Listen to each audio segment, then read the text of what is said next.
नाजरीन अस्सलाम वालेकुम। IND टुडे न्यूज़ में आपका खैर मकदम करते हैं। आइए देखते हैं ये तफसीलात। बैनुल-अक़वामी खबरों में किंगडम ऑफ सऊदी अरबिया के दमाम से खबर है कि वहाँ के इंटरनेशनल इंडियन स्कूल में किंडरगार्टन डे मनाया गया।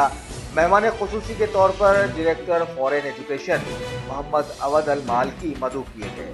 दीगर मेहमानों में स्कूल के chairman doctor Syed Zainul Abidin, foreign education के असिस्टेंट डायरेक्टर हुसैन अल मकबूल, स्कूल के प्रिंसिपल डॉक्टर शफी और स्कूल कमेटी के कई अरकान ने उस तकरीब में शिरकत करते हुए वालिदैन और सरपरस्तों का खैर मक़दम किया।